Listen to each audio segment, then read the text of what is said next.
LDC, LGS പരീക്ഷയ്ക്ക് ഗുണപ്രദമാകുന്ന രീതിയിൽ previous question paper base ചെയ്തിട്ടുള്ള ക്ലാസ് ആണ് നമ്മളിവിടെ പരിചയപ്പെടുത്തുന്നത്. പ്രീവിയസ് ആയിട്ട് ചോദിച്ചിരിക്കുന്ന ചോദ്യങ്ങളും ഫൈനൽ ആൻസർ കീ പ്രകാരം നൽകിയ ഉത്തരങ്ങളും അതോടൊപ്പം തന്നെ ഓരോ ചോദ്യവുമായി ബന്ധപ്പെട്ട് എന്തെങ്കിലുമൊക്കെ അനുബന്ധ കാര്യങ്ങളുണ്ടെങ്കിൽ പരീക്ഷകളൊക്കെ ഈ 2021 ശേഷം ചോദിച്ചിട്ടുള്ള അനുബന്ധ കാര്യങ്ങളൊക്കെ ഉൾപ്പെടുത്തിക്കൊണ്ടാണ് നിങ്ങളുടെ മുന്നിലേക്ക് ക്ലാസ്സുകൾ പരിചയപ്പെടുത്തിക്കൊണ്ടിരിക്കുന്നത്. ഇന്ന് നമ്മളിവിടെ ചർച്ച ചെയ്യുന്നത് ഒന്നാമത്തെ ചോദ്യം. ഒന്നാമതായിട്ട് ഇവിടെ കൊടുത്തിരിക്കുന്നു BN ഭട്നാഗർ, ഡോക്ടർ രാജാരാമണ്ണ, ലക്ഷ്മണസ്വാമി മുതലിയാർ എന്നതാണ് ഒന്നാമത് കൊടുത്തിരിക്കുന്നത്. രണ്ടാമത് ഇവിടെ കൊടുത്തിരിക്കുന്നത് VP മേനോൻ, ഫസൽ അലി, KM പണിക്കർ.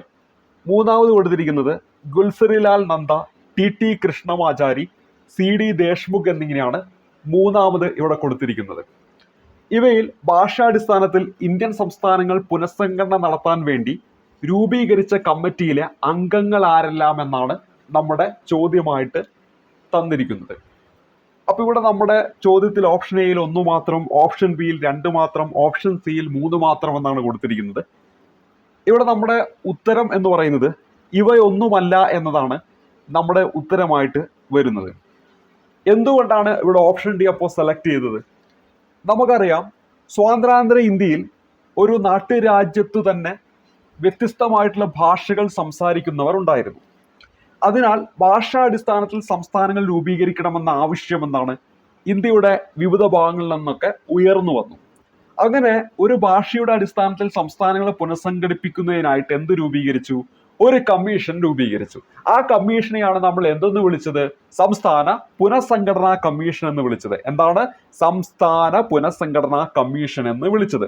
അപ്പോൾ ആ കമ്മീഷനിലെ അംഗങ്ങൾ ആരെല്ലാമാണ്? 3 വ്യക്തികളായിരുന്നു ആ കമ്മീഷനിലെ അംഗങ്ങളായിട്ട് ഉണ്ടായിരുന്നത്. അതിൽ ഈ കമ്മീഷന് നേതൃത്വം നൽകിയ വ്യക്തി ആരാണ്? ഫസൽ അലി ആണെന്ന കാര്യം ഓർത്തിരിക്കുക. ഈ കമ്മീഷന് നേതൃത്വം നൽകിയ വ്യക്തി ആരാണ്? ഫസൽ അലിയാണ്. അതുകൊണ്ട് തന്നെ ഈ കമ്മീഷൻ ഫസൽ അലി കമ്മീഷൻ എന്നും അറിയപ്പെടുന്നുണ്ട്, സംസ്ഥാന പുനഃസംഘടനാ കമ്മീഷൻ എന്നും അറിയപ്പെടുന്നുണ്ട്. അപ്പൊ ഇദ്ദേഹമാണ് ഇതിന്റെ ചെയർമാനായിട്ട് വരുന്നത്. ഇതുകൂടാതെ ഈ കമ്മിറ്റിയിൽ ഉണ്ടായിരുന്ന മറ്റൊരു അംഗമാണ് HN കുൻസ്രു എന്ന പേര് ഓർത്തിരിക്കുക. HN കുൻസ്രു എന്താണ്? ഈ ഒരു കമ്മിറ്റിയിലെ അംഗമാണ്. അതേപോലെ തന്നെ KM പണിക്കർ എന്താണ്? ഈ ഒരു കമ്മിറ്റിയിലെ അംഗമാണ്. KM പണിക്കറും എന്താണ്? ഈ ഒരു കമ്മിറ്റിയിലെ അംഗമാണ്. അപ്പോൾ ഇവിടെ എന്താണ്? സംസ്ഥാന പുനഃസംഘടനാ കമ്മീഷൻ 3 അംഗങ്ങളാണ് ഉള്ളത്. ആ 3 അംഗങ്ങളിൽ നേതൃത്വം നൽകുന്നത് ഫസൽ അലിയാണ്. അതുകൊണ്ട് ഈ കമ്മീഷനെ ഫസൽ അലി കമ്മീഷൻ എന്ന് വിളിക്കുന്നു. അതേപോലെ തന്നെ HN കുൻസ്രു, അതേപോലെ KM പണിക്കർ. പരീക്ഷയ്ക്ക് ചോദിക്കുന്നതാണ്, സംസ്ഥാന പുനഃസംഘടനാ കമ്മീഷനിൽ ഉണ്ടായിരുന്ന മലയാളി ആരെന്ന് ചോദിച്ചാൽ അവിടെ നമ്മൾ ഉത്തരമായിട്ട് വരേണ്ടത് സർദാർ KM പണിക്കറാണ്. അപ്പൊ ഈ പേരുകൾ ഓർത്തിരിക്കാം. ഇപ്പൊ ഇവിടെ തന്നിരിക്കുന്ന 1, 2, 3 എണ്ണത്തിൽ ഇത് എവിടെയും കൊടുത്തിട്ടില്ല, ഈ ഒരു രീതിയിൽ എവിടെയും കൊടുത്തിട്ടില്ല. അതുകൊണ്ടാണ് നമ്മൾ ഇവിടെ എന്താണ് ഇവയൊന്നുമല്ല എന്ന ഈ ഒരു ഓപ്ഷൻ നമ്മൾ സെലക്ട് ചെയ്യാനായിട്ട് കാരണം. ഇവിടെ നമ്മൾ പരിചയപ്പെട്ടത് ഈ ഒരു ചോദ്യവുമായി ബന്ധപ്പെട്ട് അതിൻ്റെ ഉത്തരം, അതോടൊപ്പം തന്നെ ആ ചോദ്യവുമായി ബന്ധപ്പെട്ട് എന്തുകൊണ്ടാണ് നമ്മൾ ഇവയൊന്നുമല്ല എന്ന ഓപ്ഷൻ സെലക്ട് ചെയ്തത്, അതിൻ്റെ ഒരു അനുബന്ധ കാര്യവും പഠിച്ചു. ഇപ്പൊ ഇവിടെ പറഞ്ഞ പോയിന്റുകൾ പരീക്ഷയ്ക്ക് ചോദിക്കാറുണ്ട്. ഈ പറയുന്ന സംസ്ഥാന പുനഃസംഘടനാ കമ്മീഷനിലെ അംഗങ്ങൾ ആര്? അതാണ് നമ്മൾ ഈ ഒരു ചോദ്യം ഉദ്ദേശിച്ചത്. അതിന് നേതൃത്വം നൽകിയ ആരാണ്? ഫസൽ അലി ആണെന്ന കാര്യം ഓർത്തിരിക്കുക. അതേപോലെ തന്നെ അതിലെ മറ്റ് 2 അംഗങ്ങളും നമ്മൾ പഠിച്ചു. അവിടെ പരീക്ഷയ്ക്ക് ചോദിക്കുന്നതാണ് ഇതിലുണ്ടായിരുന്ന മലയാളി അംഗമാരാണ്, KM പണിക്കറാണെന്ന കാര്യം ഓർത്തിരിക്കണം. ഇനി ഈ ഒരു കമ്മീഷൻ രൂപീകരിച്ച വർഷം വേണമെങ്കിൽ പരീക്ഷയ്ക്ക് ചോദിക്കാം. 1953 1953 കാര്യം ഓർത്തിരിക്കുക. ഇവിടെ കൃത്യമായിട്ട് ഇതിന്റെ ചരിത്രത്തിലേക്ക് വരുമ്പോൾ നമ്മൾ കൃത്യമായിട്ട് CRT ടെക്സ്റ്റ് ബുക്ക് ഒക്കെ വായിക്കുമ്പോൾ പഠിക്കുന്നതാണ്. ഒരു നാട്ടുരാജ്യത്ത് തന്നെ വ്യത്യസ്ത ഭാഷകൾ സംസാരിക്കുന്നവർ ഉണ്ടായിരുന്നതിനാൽ ഭാഷാടിസ്ഥാനത്തിൽ സംസ്ഥാനങ്ങൾ രൂപീകരിക്കണമെന്ന ആവശ്യം എന്താണ് ഇന്ത്യയുടെ വിവിധ ഭാഗങ്ങളിൽ നിന്ന് ഉയർന്നു വന്നുവെന്നും അങ്ങനെ 1920 നാഗ്പൂർ കോൺഗ്രസ് സമ്മേളനത്തിൽ തന്നെ ഭാഷാടിസ്ഥാനത്തിൽ സംസ്ഥാന കോൺഗ്രസ് കമ്മിറ്റികൾ രൂപീകരിക്കാൻ തീരുമാനിച്ചിരുന്നുവെന്നും സ്വാതന്ത്ര്യലബ്ധിക്ക് ശേഷം ഭാഷാടിസ്ഥാനത്തിൽ സംസ്ഥാനങ്ങളെ പുനഃസംഘടിപ്പിക്കണമെന്ന വാദം ശക്തമാവുകയും അങ്ങനെ നമ്മൾ കേട്ടിട്ടുള്ളതാണ് തെലുങ്ക് സംസാരിക്കുന്നവർക്കായിട്ട് ആന്ധ്ര സംസ്ഥാനം രൂപീകരിക്കണമെന്ന ആവശ്യമായി നിരാഹാര സമരം നടത്തിയ സ്വാതന്ത്ര്യ സമര സേനാനിയാണ് പോറ്റി ശ്രീരാമലു എന്ന് നമ്മൾ പഠിച്ചിട്ടുണ്ട്. പോറ്റി ശ്രീരാമലു എന്ന പേര് നമ്മൾ പഠിച്ചതാണ്. അപ്പൊ ഈ പോറ്റി ശ്രീരാമലു ആന്ധ്ര സംസ്ഥാനം രൂപീകരിക്കുന്നതിന് വേണ്ടിയിട്ട് നിരാഹാരം അനുഷ്ഠിക്കുന്നു. 58 ദിവസത്തെ നിരാഹാര സമരത്തെ തുടർന്ന് അദ്ദേഹം മരണമടിഞ്ഞു. ഇതേ തുടർന്ന് ആന്ധ്രാപ്രദേശ് എന്ന് പറയുന്ന സംസ്ഥാനം പിന്നീട് രൂപം കൊള്ളുകയാണ്. തുടക്കത്തില് 1953 ഒക്ടോബർ മാസം 1-ാം തീയതി ആന്ധ്ര എന്ന പേരിൽ ഒരു സംസ്ഥാനമാണ് രൂപം കൊണ്ടത്. അന്ന് ആന്ധ്രാപ്രദേശ് എന്നില്ല, ആന്ധ്ര എന്ന് മാത്രമാണ് ഉള്ളത്. അതിനുശേഷം ഈ സംസ്ഥാന പുനഃസംഘടനാ കമ്മീഷൻ വരുന്നു. അങ്ങനെ അവര് റിപ്പോർട്ട് വെക്കുകയാണ്. വരുന്നത് 1953 അങ്ങനെ അവര് വിശദമായിട്ടുള്ള തെളിവെടുപ്പിനും ചർച്ചകൾക്കൊക്കെ ശേഷം 1955 ആ ഒരു കാലഘട്ടത്തിൽ കമ്മീഷൻ കേന്ദ്ര സർക്കാരിന് ഒരു റിപ്പോർട്ടൊക്കെ സമർപ്പിച്ചു. അങ്ങനെ ആ സമിതിയുടെ റിപ്പോർട്ടിന്റെ ഒക്കെ അടിസ്ഥാനത്തിൽ സംസ്ഥാന പുനഃസംഘടനാ നിയമം പാസ്സാക്കുകയാണ് ചെയ്യുന്നത്. അങ്ങനെ ഭാഷാടിസ്ഥാനത്തിൽ സംസ്ഥാനങ്ങളെ പുനഃസംഘടിപ്പിക്കുന്നതിനായിട്ട് രൂപീകരിച്ച കമ്മീഷനാണ് ഇത്, സംസ്ഥാന പുനഃസംഘടനാ കമ്മീഷൻ. അങ്ങനെ ഈ റിപ്പോർട്ടിന്റെ ഒക്കെ അടിസ്ഥാനത്തിൽ 1956 ഈ പറയുന്ന പാർലമെന്റ് സംസ്ഥാന പുനഃസംഘടന ബില്ല് പാസ്സാക്കുകയും 1956 നവംബർ 1 ഭാഷാടിസ്ഥാനത്തിൽ 14 സംസ്ഥാനങ്ങൾ വരുന്നു. ഒപ്പം 6 കേന്ദ്രഭരണ പ്രദേശങ്ങളും നിലവിൽ വരുന്നു. അപ്പൊ ഇതാണ് ഇതിന്റെ ഒരു ചെറിയൊരു ഔട്ട്ലൈൻ എന്ന് പറയുന്നത്. അപ്പൊ ഈ ഒരു ചോദ്യവുമായി ബന്ധപ്പെടുത്തിയിട്ട് നമുക്കിവിടെ അതിലെ അംഗങ്ങൾ അത് വളരെ ഇമ്പോർട്ടൻ്റ് ആണ്. അത് നമ്മൾ ഓൾറെഡി പരിചയപ്പെടുത്തി. 53 എന്ന വർഷം ഓർക്കുക. 53 ഒക്ടോബർ 1 എന്ത് സംഭവിച്ചു? ആന്ധ്ര വന്നു. ആ ആന്ധ്രാപ്രദേശ് ആയിട്ട് മാറുന്ന 56 നവംബർ 1-ാം തീയതി ആന്ധ്രയോട് ചേർന്ന കുറച്ച് പ്രദേശങ്ങളൊക്കെ കൂട്ടിച്ചേർത്ത് ആന്ധ്രാപ്രദേശ് എന്നായിട്ട് മാറുന്നു എന്ന കാര്യം ഓർത്തിരിക്കുക. ഇനി നമ്മൾ അടുത്ത ചോദ്യത്തിലേക്ക് വരാം. അടുത്ത ചോദ്യം, ടെന്നീസ് കോർട്ട് പ്രതിജ്ഞ, ബോസ്റ്റൺ ടീ പാർട്ടി, രക്തരൂക്ഷിത ഞായറാഴ്ച, ബോക്സർ കലാപം, ഇവയിൽ രക്തരൂക്ഷിത ഞായറാഴ്ച ഏത് വിപ്ലവവുമായി ബന്ധപ്പെട്ടിരിക്കുന്നു എന്നതാണ് നമ്മുടെ ചോദ്യമായിട്ട് ചോദിച്ചിരിക്കുന്നത്. അപ്പോൾ ഇവിടെ നമ്മുടെ ഈ ഒരു ചോദ്യത്തിന്റെ ഉത്തരം രക്തരൂക്ഷിത ഞായറാഴ്ച എന്ന് പറയുന്നത് ഏത് വിപ്ലവവുമായി ബന്ധപ്പെട്ടതാണ്? നമ്മുടെ റഷ്യൻ വിപ്ലവവുമായി ബന്ധപ്പെട്ടതാണ് രക്തരൂക്ഷിത ഞായറാഴ്ച എന്ന് പറയുന്നത്. അപ്പൊ രക്തരൂക്ഷിതമായ ഞായറാഴ്ച, അല്ലെങ്കിൽ അതിനെ കറുത്ത ഞായറാഴ്ച, അല്ലെങ്കിൽ ബ്ലഡി സൺഡേ എന്നും പറയുന്നുണ്ട്. ഇതിനെയാണ് ബ്ലഡി സൺഡേ എന്നും കൂടെ വിളിക്കുന്നത്. അപ്പോൾ ഇവിടെ രക്തരൂക്ഷിതമായ ഞായറാഴ്ച എന്ന് പറയുന്നത് എന്തുമായി ബന്ധപ്പെട്ടതാണ്? റഷ്യൻ വിപ്ലവവുമായിട്ട് ബന്ധപ്പെട്ടതാണെന്ന കാര്യം ഓർത്തിരിക്കുക. അപ്പൊ റഷ്യൻ വിപ്ലവവുമായി ബന്ധപ്പെട്ടതാണ് ഈ പറയുന്ന രക്തരൂക്ഷിതമായ ഞായറാഴ്ച എന്ന് പറയുന്ന സംഭവം. ഇനി ഈ പറയുന്ന ടെന്നീസ് കോർട്ട് പ്രതിജ്ഞ, അത് എന്തുമായി ബന്ധപ്പെട്ടതാണ്? ഫ്രഞ്ച് വിപ്ലവവുമായി ബന്ധപ്പെട്ടതാണ്. ടെന്നീസ് കോർട്ട് പ്രതിജ്ഞ എന്ന് പറയുന്നത് ഫ്രഞ്ച് വിപ്ലവവുമായി ബന്ധപ്പെട്ടതാണ്. അതേപോലെ തന്നെ ഇവിടെ തന്നിരിക്കുന്ന ബോക്സർ കലാപം എന്ന് പറയുന്നത് ചൈനീസ് വിപ്ലവവുമായി ബന്ധപ്പെട്ടതാണ്. അതേപോലെ മറ്റൊന്നാണ് ബോസ്റ്റൺ ടീ പാർട്ടി എന്ന് പറയുന്നത് നമ്മുടെ അമേരിക്കൻ വിപ്ലവവുമായി ബന്ധപ്പെട്ടതാണ്. അമേരിക്കൻ സ്വാതന്ത്ര്യ സമരവുമായി ബന്ധപ്പെട്ടതാണ് ബോസ്റ്റൺ ടീ പാർട്ടി എന്ന് പറയുന്നത്. അപ്പോൾ നമ്മൾ പരിചയപ്പെട്ട ടെന്നീസ് കോർട്ട് പ്രതിജ്ഞ അത് ഫ്രഞ്ച് വിപ്ലവവുമായി ബന്ധപ്പെട്ട്, ബോസ്റ്റൺ ടീ പാർട്ടി അമേരിക്കൻ സ്വാതന്ത്ര്യ സമരവുമായി ബന്ധപ്പെട്ട്, രക്തരൂക്ഷിതമായ ഞായറാഴ്ച റഷ്യൻ വിപ്ലവവുമായി ബന്ധപ്പെട്ടത്, ബോക്സർ കലാപം എന്ന് പറയുന്നത് എന്തുമായി ബന്ധപ്പെട്ടതാണ്? നമ്മുടെ ചൈനീസ് വിപ്ലവവുമായിട്ട് ബന്ധപ്പെട്ടതാണ്. ചൈനീസ് വിപ്ലവവുമായി ബന്ധപ്പെട്ടതാണ് കറുപ്പ് വ്യാപാരം, അതേപോലെ തന്നെ തുറന്ന വാതിൽ നയം, അതേപോലെ ലോങ് മാർച്ച്. ഇതൊക്കെ എന്തുമായി ബന്ധപ്പെട്ടതാണ്? ചൈനീസ് വിപ്ലവവുമായിട്ട് ബന്ധപ്പെട്ട പ്രധാന സംഭവങ്ങളാണ്. അമേരിക്കൻ വിപ്ലവവുമായി ബന്ധപ്പെട്ടതാണ് മെർക്കന്റലിസ്റ്റ് നയങ്ങൾ. എന്തുമായി ബന്ധപ്പെടുന്നു? അമേരിക്കൻ സ്വാതന്ത്ര്യ സമരവുമായി ബന്ധപ്പെടുന്നു. പ്രാതിനിധ്യമില്ലാതെ നികുതി ഇല്ല എന്ന മുദ്രാവാക്യം അമേരിക്കൻ സ്വാതന്ത്ര്യ സമരവുമായി ബന്ധപ്പെട്ടതാണ്. പ്രാതിനിധ്യമില്ലാതെ നികുതിയില്ല എന്ന മുദ്രാവാക്യം.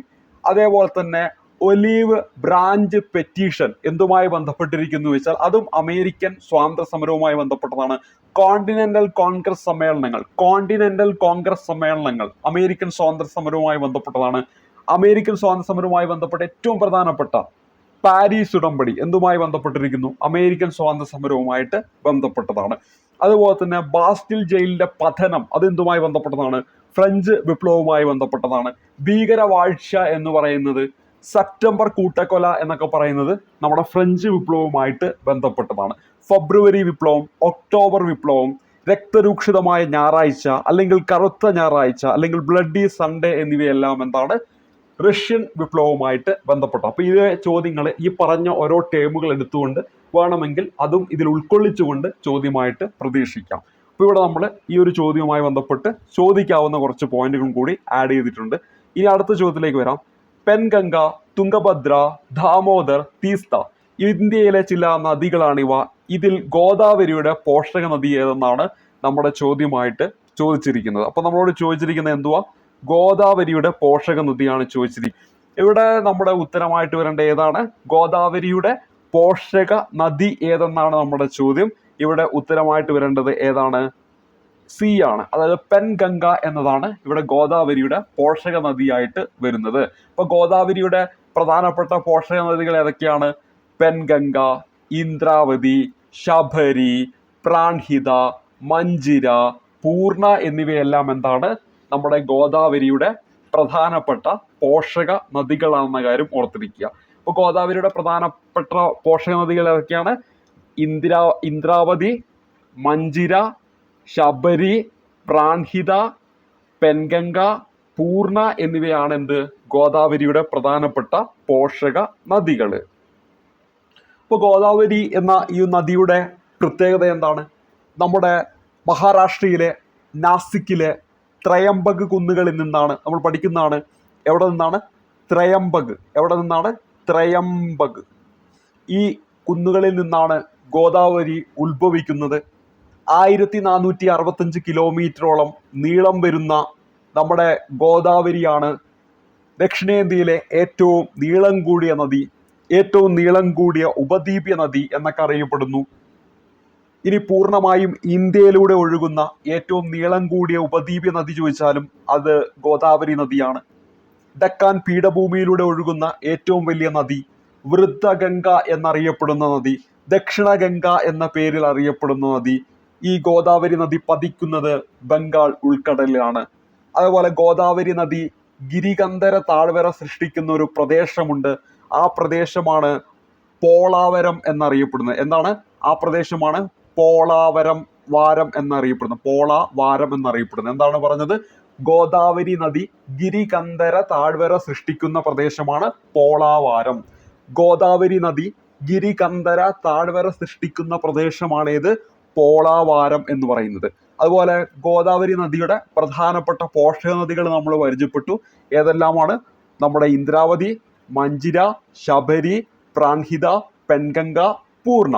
ഇനി ഗോദാവരിയുടെ തീരത്താണ് നാസിക് സ്ഥിതി ചെയ്യുന്നത്. ഗോദാവരിയുടെ തീരത്താണ് ത്രയംബകേശ്വർ സ്ഥിതി ചെയ്യുന്നത്. ഗോദാവരിയുടെ തീരത്താണ് രാജമുന്ദ്രി സ്ഥിതി ചെയ്യുന്നത്. ഗോദാവരിയുടെ തീരത്താണ് നിസാമാബാദ് സ്ഥിതി ചെയ്യുന്നത്. അപ്പൊ ഇതൊക്കെ ഗോദാവരിയുടെ തീരത്ത് പ്രധാനപ്പെട്ട പട്ടണങ്ങളാണ്. അപ്പൊ നാസിക് ഗോദാവരിയുടെ തീരത്താണ്. അതുപോലെ തന്നെ ത്രയംബകേശ്വർ ഏതിന്റെ തീരത്താണ് ചോദിക്കാം. ത്രയംബകേശ്വർ അത് ഏതിന്റെ തീരത്താണെന്ന് ചോദിച്ചാൽ ഉത്തരമായിട്ട് വരേണ്ടത് ഗോദാവരിയാണ്. രാജമുന്ദ്രി ചോദിക്കാവുന്നതാണ്. രാജമുന്ദ്രി എന്തിന്റെ തീരത്താണെന്ന് ചോദിച്ചാൽ അവിടെ ഉത്തരമായിട്ട് വരേണ്ടത് ഗോദാവരിയാണെന്ന കാര്യം ഓർത്തിരിക്കുക. ഇനി ഇവിടെ തന്നിരിക്കുന്ന ഈ തുംഗഭദ്ര കൃഷ്ണ നദിയുടെ പോഷക നദിയാണ്. കൃഷ്ണ നദിയുടെ പോഷക നദിയാണ്. ഇനി ഇവിടെ തന്നിരിക്കുന്ന ദാമോദർ ഹൂഗ്ലിയുടെ പോഷക നദിയാണ്. ഗംഗയുടെ കൈവഴി ഹൂഗ്ലിയുടെ പോഷക നദി അതാണ് നമ്മുടെ ദാമോദർ എന്ന് പറയുന്നത്. ഇതാ ഇവിടെ തന്നിരിക്കുന്ന തീസ്ത നദി ബ്രഹ്മപുത്രയുടെ പോഷക നദിയാണ്. തുംഗഭദ്ര കൃഷ്ണയുടെ പോഷക നദി, ദാമോദർ ഹൂഗ്ലിയുടെ പോഷക നദി, തീസ്ത നദി നമ്മുടെ ബ്രഹ്മപുത്രയുടെ പോഷക നദിയാണെന്ന കാര്യം ഓർത്തിരിക്കുക. അപ്പൊ ഈ ചോദ്യവുമായി ബന്ധപ്പെട്ട് അത്രയും പോയിന്റുകൾ നമ്മളിവിടെ ഉൾപ്പെടുത്തിയിട്ടുണ്ട്. ഇനി അടുത്ത ചോദ്യം, ഇത് നമ്മുടെ ഫൈനൽ ആൻസർ കീയിൽ ഡിലീറ്റ് ആക്കിയിട്ടുള്ള ചോദ്യമാണ്, ക്യാൻസൽ ചെയ്തിരിക്കുന്ന ചോദ്യമാണ്. ഇവിടെ നൽകിയിരിക്കുന്ന 4ാമത്തെ ചോദ്യം. ഇനി നമ്മൾ അടുത്ത ചോദ്യത്തിലേക്ക് വരാം. 1947 കെ കേളപ്പന്റെ അധ്യക്ഷതയിൽ ഐക്യകേരള പ്രമേയം പാസാക്കിയ കൺവെൻഷൻ നടന്നത് എവിടെ എന്നാണ് നമ്മുടെ അടുത്ത ചോദ്യം എന്ന് പറയുന്നത്. അപ്പോൾ ഇവിടെ നോക്കുക, 1947 കെ കേളപ്പന്റെ അധ്യക്ഷതയിൽ ഐക്യകേരള പ്രമേയം പാസാക്കിയ കൺവെൻഷൻ നടന്നത് എവിടെ എന്നാണ് നമ്മുടെ ചോദ്യം. ഇതൊക്കെ PSC എത്രയോ തവണ റിപ്പീറ്റ് ആയി ചോദിക്കുന്നതാണ്. ഉത്തരമായിട്ട് വരേണ്ടത് എവിടെയാണ്? നമ്മുടെ തൃശ്ശൂരിലാണെന്ന കാര്യം ഓർത്തിരിക്കുക. ഐക്യകേരള പ്രസ്ഥാനത്തിന്റെ ലക്ഷ്യം എന്തെന്ന് ചോദിച്ചാൽ മലയാളം സംസാരിക്കുന്ന ആളുകളെ യോജിപ്പിച്ചുകൊണ്ട് ഒരു സംസ്ഥാനം രൂപീകരിക്കുക എന്ന ലക്ഷ്യത്തിൽ വന്ന ഐക്യകേരള പ്രസ്ഥാനം. ഐക്യകേരളം എന്ന ആശയം ആദ്യമായി ഉന്നയിക്കുന്നത് 1928 വർഷം ഓർത്തിരിക്കുക. 2028 ഏപ്രിൽ മാസത്തിൽ നടന്ന നാട്ടുരാജ്യ പ്രജാസമ്മേളനത്തിൽ എവിടെ വെച്ച് നടന്നു? നമ്മുടെ എറണാകുളത്ത് വെച്ച് നടന്നു. 1928 എറണാകുളത്ത് വെച്ച് നടന്ന നാട്ടുരാജ്യ പ്രജാസമ്മേളനത്തിലാണ് ഐക്യകേരളം എന്ന ആശയം ആദ്യമായിട്ട് ഉന്നയിക്കുന്നത്. ഐക്യകേരള പ്രസ്ഥാനം ശക്തമാകാൻ കാരണം KPCC ഉപസമിതി രൂപീകരിച്ചതിലൂടെയാണ്. അങ്ങനെ രൂപീകരിച്ചത് 1946 ഐക്യകേരള പ്രസ്ഥാനം ശക്തമാകാൻ കാരണം KPCC ഉപസമിതി രൂപീകരിച്ചു. ആ വർഷമാണ് 1946. ഉപസമിതിയുടെയൊക്കെ തീരുമാനപ്രകാരം അങ്ങനെ ഐക്യകേരള സമ്മേളനം നടന്നു എന്ന് 1947 ഏപ്രിൽ മാസത്തിൽ അതിനധ്യക്ഷം വഹിച്ചത് ആരാണ്? നമ്മുടെ കേളപ്പനാണ്. അപ്പോൾ 1947 കേളപ്പന്റെ അധ്യക്ഷതയിൽ ഐക്യകേരള പ്രമേയം പാസാക്കിയ കൺവെൻഷൻ നടന്നത് എവിടെ എന്ന് ചോദിച്ചാൽ അത് തൃശ്ശൂരിലാണെന്ന കാര്യം ഓർത്തിരിക്കുക. ഐക്യകേരളം എത്രയും വേഗത്തിൽ സ്ഥാപിക്കണമെന്ന് ആവശ്യപ്പെട്ടുകൊണ്ട് പ്രമേയം അന്ന് അവതരിപ്പിച്ചത് ഈ മൊയ്തു മൗലവിയാണ്. ഈ മൊയ്തു മൗലവിയാണെന്ന കാര്യം ഓർക്കുക. ഈ മൊയ്തു മൗലവിയാണ്. അപ്പൊ ഈ പേരെന്താണ് നമ്മൾ പരിചയപ്പെട്ടത്? ഈ മൊയ്തു മൗലവി. ഈ മൊയ്തു മൗലവി. അപ്പൊ എന്താണ്? ഐക്യകേരളം എത്രയും വേഗത്തിൽ സ്ഥാപിക്കണമെന്ന് ആവശ്യപ്പെട്ടുകൊണ്ട് പ്രമേയം അവതരിപ്പിച്ച വ്യക്തി. മലയാളക്കരയെ ഐക്യകേരളമാക്കുന്നതിന് ആക്കം കൂട്ടിയ ഈ തൃശ്ശൂർ സമ്മേളനത്തിന്റെ എത്രാം വർഷമായിരുന്നു 2022 എന്ന് ചോദിച്ചാൽ കുറച്ചാൽ മതി. 1947 നിന്ന് അപ്പോൾ 2022 75ാമത്തെ വർഷമായിരുന്നു. അപ്പൊ കേരള ചരിത്രത്തിലെ ഒരു സംഭവത്തിന്റെ പ്രധാനപ്പെട്ട ഒരു സംഭവത്തിന്റെ 75ാം വർഷമായിരുന്നു 2022. അത് ഏതാന്ന് ചോദിച്ചാൽ നമ്മളിവിടെ പരിചയപ്പെട്ട ഈ ഐക്യ കേരള സമ്മേളനമാണെന്ന കാര്യം ഓർത്തിരിക്കുക. 1947 ഏപ്രിൽ നടന്ന ഉപസമിതിയുടെ തീരുമാനപ്രകാരം ഐക്യ കേരള സമ്മേളനം തൃശ്ശൂരിൽ വെച്ച് കേളപ്പന്റെ അധ്യക്ഷതയിൽ നടന്ന ആ സമ്മേളനത്തിന്റെ 75ാമത്തെ വാർഷികമായിരുന്നു എന്ന കാര്യം ഓർത്തിരിക്കുക. ഇനി നമ്മൾ അടുത്ത ചോദ്യത്തിലേക്ക് വരാം. അടുത്ത ചോദ്യം, മേൽ തന്നിരിക്കുന്ന അടയാളം ഭൂപടങ്ങളിൽ എന്തിനെ സൂചിപ്പിക്കുന്നു എന്നാണ് നമ്മുടെ ചോദ്യം. ഇവിടെ ഒരു അടയാളം തന്നിട്ടുണ്ട്. ഇത് ഭൂപടങ്ങളിൽ എന്തിനെ സൂചിപ്പിക്കുന്നു? ഇവിടെ നമ്മുടെ ഉത്തരം എന്ന് പറയുന്നത് കോണ്ടൂർ രേഖകൾ എന്നതാണ്. ഈ ഒരു ചോദ്യത്തിന്റെ ഉത്തരം ഒരു വ്യത്യസ്ത ചോദ്യം. കോണ്ടൂർ രേഖകൾ എന്നതാണ് ഉത്തരമായിട്ട് വരേണ്ടത്. കോണ്ടൂർ രേഖകളാണ്. കോണ്ടൂർ രേഖകൾ എന്ന് പറയുമ്പോൾ സമുദ്രനിരപ്പിൽ നിന്ന് ഒരേ ഉയരമുള്ള സ്ഥലങ്ങളെ തമ്മിൽ യോജിപ്പിച്ച് വരയ്ക്കുന്ന സാങ്കല്പിക രേഖകളെയാണ് നമ്മൾ കോണ്ടൂർ രേഖകൾ എന്ന് പറയാം. അപ്പൊ ഈ ഒരു സ്റ്റേറ്റ്മെന്റ് ഇതേപോലെ തന്നെ എടുത്ത് ചോദിക്കാറുണ്ട്. അപ്പൊ ഇവിടെ തന്നിരിക്കുന്ന എന്താണ്? മേൽ തന്നിരിക്കുന്ന അടയാളം ഭൂപടങ്ങളിൽ എന്തിനെ സൂചിപ്പിക്കുന്നു? കോണ്ടൂർ രേഖകളെയാണ് സൂചിപ്പിക്കുന്നത്. എന്തിനെയാണ്? കോണ്ടൂർ രേഖകളെയാണ് സൂചിപ്പിക്കുന്നത്. അപ്പൊ എന്താണ് കോണ്ടൂർ രേഖകൾ? സമുദ്രനിരപ്പിൽ നിന്ന് ഒരേ ഉയരമുള്ള സ്ഥലങ്ങളെ തമ്മിൽ യോജിപ്പിച്ചു വരയ്ക്കുന്ന സാങ്കല്പിക രേഖകളെയാണ് നമ്മൾ എന്തെന്ന് പറയുന്നത്? കോണ്ടൂർ രേഖകൾ എന്ന് പറയുന്നത്. എന്തെന്ന് പറയുന്നത്? കോണ്ടൂർ രേഖകൾ എന്ന് പറയുന്നത് എന്ന കാര്യം ഓർത്തിരിക്കുക. അപ്പൊ ഇതേപോലെ തന്നെ മറ്റൊന്നാണ് ഫോം ലൈൻ എന്ന് പറയാം. ഫോം ലൈൻ, ദുർഘടമായ. അപ്പൊ ഇത് മാപ്പുമായി ബന്ധപ്പെട്ട ഒരു ടേമാണ് എന്ത്? ഫോം ലൈൻ എന്ന് പറയുന്നത്. അപ്പൊ നമ്മൾ പരിചയപ്പെട്ട എന്താണ്? Form line. Form line. Form line എന്ന് പറഞ്ഞാൽ എന്താ? ദുർഘടമായ പ്രദേശങ്ങളുടെ ഉയരം ഭൂസർവേയിലൂടെ കണ്ടെത്താൻ കഴിയാതെ വരുമ്പോൾ ആ പ്രദേശത്തിന്റെ ഉയരം ഭൂപടങ്ങളിൽ തുടർച്ചയില്ലാത്ത രേഖകളാൽ ചിത്രീകരിക്കുന്നു. ഇവയാണ് എന്തെന്ന് പറയുന്നത്? ഫോം ലൈൻ എന്ന് പറയുന്നത്. ഇവയാണ് എന്തെന്ന് പറയുന്നത്? ഫോം ലൈൻ എന്ന് പറയുന്നത്. അപ്പൊ ദുർഘടമായ പ്രദേശങ്ങളുടെ ഉയരം ഭൂസർവേയിലൂടെ കണ്ടെത്താൻ കഴിയാതെ വരുമ്പോൾ ആ പ്രദേശത്തിന്റെ ഉയരം എന്താണ്? ഭൂപടങ്ങളിൽ തുടർച്ചയില്ലാത്ത രേഖകളാൽ ചിത്രീകരിക്കുന്നു. അതിനെയാണ് നമ്മൾ എന്തെന്ന് പറയുന്നത്? ഫോം ലൈൻ എന്ന് പറയുന്നത്. ഫോം ലൈൻ എന്ന് പറയുന്നത്. അത് നമ്മുടെ ഈ ഒരു ചിത്രത്തിൽ ഈ ഒരു രീതിയിലാണ് SCERT ടെക്സ്റ്റ് ബുക്കിൽ കൊടുത്തിരിക്കുന്നത്. അപ്പോൾ ഈ ഒരു രീതി കാണുകയാണ് എന്താണ്? അത് ഫോം ലൈൻ ആണ്. ഇപ്പോൾ നമ്മുടെ ചോദ്യത്തിൽ കണ്ടിരിക്കുന്നത് എന്താണ്? കോണ്ടൂർ രേഖകളാണ്. അപ്പോൾ എന്താ കോണ്ടൂർ രേഖകളും ഫോം ലൈനും തമ്മിലുള്ള വ്യത്യാസം മനസ്സിലായല്ലോ. സമുദ്രനിരപ്പിൽ നിന്ന് ഒരേ ഉയരമുള്ള സ്ഥലങ്ങളെ തമ്മിൽ യോജിപ്പിച്ച് വരയ്ക്കുന്ന സാങ്കല്പിക രേഖ, അത് കോണ്ടൂർ രേഖകൾ. ഇനി നമ്മുടെ ഫോം ലൈൻ എന്ന് പറഞ്ഞാൽ എന്താ? ദുർഘടമായ പ്രദേശങ്ങളുടെ ഉയരം ഭൂസർവേയിലൂടെ കണ്ടെത്താൻ കഴിയാതെ വരുമ്പോൾ ആ പ്രദേശത്തിന്റെ ഉയരം ഭൂപടങ്ങളിൽ തുടർച്ചയില്ലാത്ത രേഖകളാൽ ചിത്രീകരിക്കുന്നു. ഇതാണ് എന്ത് ഫോം ലൈനുകൾ എന്ന് പറയുന്നത്. ഇതേപോലെ തന്നെ മറ്റൊരു ടേമാണ് സ്പോട്ട് ഹൈറ്റ്. എന്താണ് മറ്റൊരു ടേം നമ്മൾ പരിചയപ്പെട്ടത്? സ്പോട്ട് ഹൈറ്റ് എന്ന് പറയുന്നതാണ്. സ്പോട്ട് ഹൈറ്റ് എന്ന് പറയുന്നതാണ് മറ്റൊരു ടേം നമ്മൾ പരിചയപ്പെട്ടത്. എന്താണ് സ്പോട്ട് ഹൈറ്റ് എന്ന് പറയുന്നത്? ഒരു പ്രത്യേക സ്ഥാനത്തിന്റെ ഉയരം കാണിക്കുന്നതിന് വേണ്ടി ഭൂപടങ്ങളിൽ കറുത്ത ബിന്ദുവിനോട് ചേർന്ന് ഉയരത്തെ സൂചിപ്പിക്കുന്ന സംഖ്യ രേഖപ്പെടുത്തുന്നതിനെയാണ് സ്പോട്ട് ഹൈറ്റുകൾ എന്ന് പറയുന്നത്. കറുത്ത ബിന്ദുക്കൾ ഇല്ലാതെ സംഖ്യ മാത്രമാണ് രേഖപ്പെടുത്താറുണ്ട് എന്നും കൂടെ ഓർത്തിരിക്കുക. അപ്പൊ ഇല്ലാതെ സംഖ്യ മാത്രമായും എന്താണ് രേഖപ്പെടുത്താറുണ്ട്. അപ്പൊ ചെറിയ ഒരു കറുത്ത ബിന്ദു, ഇതിപ്പോ ഒരു കറുത്ത ബിന്ദു, അപ്പൊ ഇവിടെ എന്താണ് ഒരു കറുത്ത ബിന്ദു.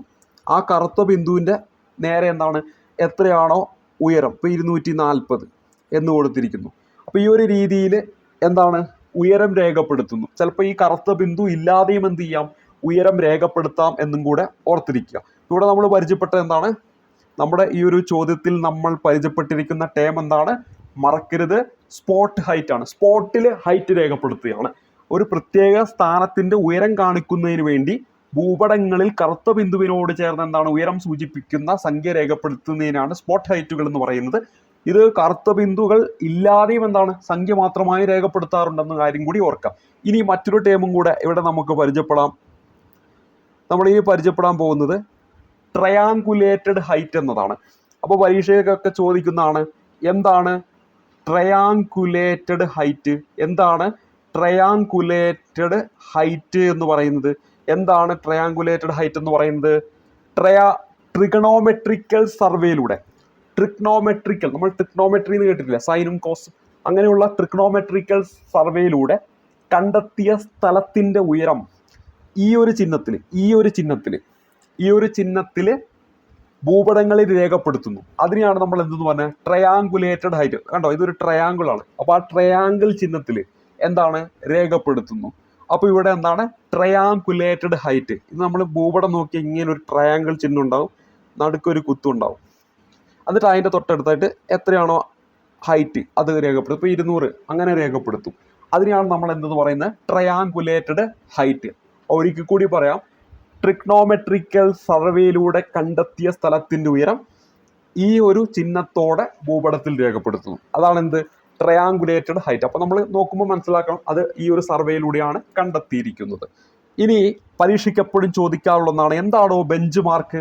പറ എന്താണ് ബെഞ്ച് മാർക്ക് എന്ന് പറയുന്നത്? എന്താണ് ബെഞ്ച് മാർക്ക് എന്ന് പറയുന്നത്? ബെഞ്ച് മാർക്ക് എന്ന് പറഞ്ഞിട്ടുണ്ടെങ്കിൽ ജലസംഭരണികൾ, പ്രധാന കെട്ടിടങ്ങൾ മുതലായവയുടെ ഉയരം ബെഞ്ച് മാർക്കിലെ BM എന്ന അക്ഷരത്തോടൊപ്പം രേഖപ്പെടുത്തുന്നതിനാണ് ബെഞ്ച് മാർക്ക് എന്ന് പറയുന്നത്. അപ്പോൾ ഈ ഒരു രീതി രേഖപ്പെടുത്തും. BM ഒരു 215. അപ്പോൾ ഇങ്ങനെ രേഖപ്പെടുത്തും. ഇതെന്താ ഉദ്ദേശിക്കുന്ന?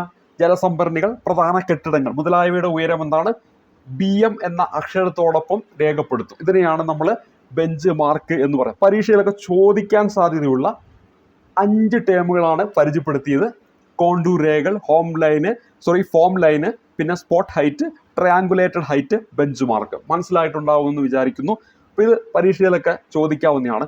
ഇനി ഈ ഒരു രീതിയിൽ നമ്മളിപ്പം മാപ്പൊക്കെ എടുത്തിട്ടുണ്ടെങ്കിൽ ഇത് SCERT കൊടുത്തിരിക്കുന്ന ഈ ഒരു രീതി കാണിക്കുന്നത് എന്താ? ശവപ്പറമ്പിനെയാണ്. എന്താണ്? ശവപ്പറമ്പിനെയാണ് കാണിക്കുന്നത്. അതേപോലെ തന്നെ ഈ ഒരു രീതി കാണിക്കുന്നത് ശവകുടീരത്തെയാണ് ഈ ഒരു രീതിയിൽ കാണിക്കുന്നത്. അതൊക്കെ ജസ്റ്റ് ഒന്ന് ഓർത്ത് വെക്കുക. അതുപോലെ തന്നെ ഈ ഒരു രീതിയിൽ കാണിക്കുന്നത് എന്തിനെയാണെന്ന് ചോദിച്ചാൽ ഇത് കോട്ടേനെയാണ് കാണിക്കുന്നത്. എന്താണ്? കോട്ടയില്ലേ, ആ കോട്ട, അതിനെയാണ് ഈ ഒരു രീതിയിൽ കാണിക്കുന്നത്. അപ്പൊ ഇതൊക്കെ പരീക്ഷകൾക്ക് ചോദിക്കാം. അപ്പൊ ആദ്യം പറഞ്ഞ പോയിന്റുകൾ പഠിക്കണം, അതെപ്പോഴും ചോദിക്കണം. കോണ്ടൂർ രേഖകള്, form line, spot height, triangulated height, bench mark. ആ പേര് കേൾക്കുമ്പോൾ തന്നെ പറഞ്ഞ കാര്യങ്ങൾ മനസ്സിലേക്ക് വന്നിട്ടുണ്ടാവും എന്ന് വിചാരിക്കുന്നു. അപ്പോൾ ഈ ക്ലാസ്സിൽ ഇത്രയും കാര്യങ്ങളെ പരിചയപ്പെടുത്തുന്നു. പറഞ്ഞ എല്ലാ പോയിന്റും ഇമ്പോർട്ടൻ്റ് ആണ്. അടുത്തൊരു ക്ലാസ്സിൽ ബാക്കി ചോദ്യങ്ങളും അനുബന്ധ കാര്യങ്ങളുമായിട്ട് പരിചയപ്പെടാം. പരിചയപ്പെട്ട കാര്യങ്ങളൊക്കെ നിങ്ങൾക്ക് ഗുണപ്രദമായിരിക്കുമെന്ന് വിശ്വസിച്ചുകൊണ്ട് ക്ലാസ് അവസാനിപ്പിക്കുന്നു. നന്ദി, നമസ്കാരം.